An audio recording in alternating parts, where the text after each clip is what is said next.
Hi guys! Welcome back sa aming YouTube channel, and for today's video, tuturo naman namin sa inyo kung paano mag-change ng password sa inyong FB account. So, simulan natin. Para sa first step guys, open nyo muna ang inyong Facebook app.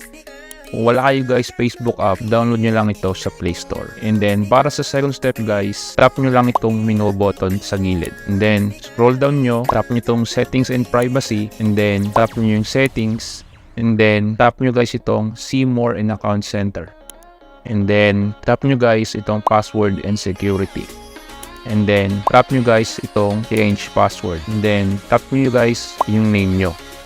And then, dito guys, mag-start na kayo mag-change ng inyong password. So, una, type nyo muna yung inyong current password.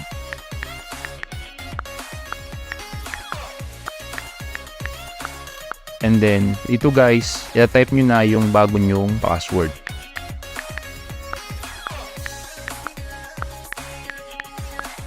And then, retype nyo guys yung bago nyong password. Make sure pareha silang dalawa.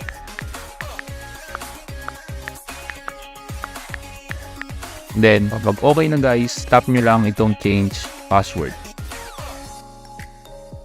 And then, yun na guys, nakapag-change na tayo ng password sa ating Facebook account. So, paano naman guys kapag nalimutan nyo na yung dati yung password? Ganito lang yung gagawin nyo guys. Tap nyo ulit yung account nyo, and then tap nyo tong forgot your password.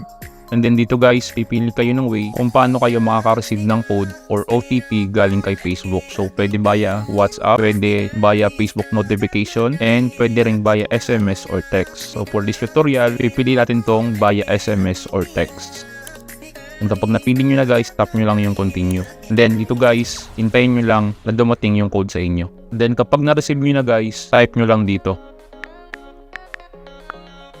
And then tap nyo yung continue. And then dito guys, gagawa na kayo ng panibagong password. And then kung gusto nyo malag out yung account nyo sa mga devices na dati itong nakalagin, tap nyo lang tong checkbox. And then pag okay na, tap nyo tong next.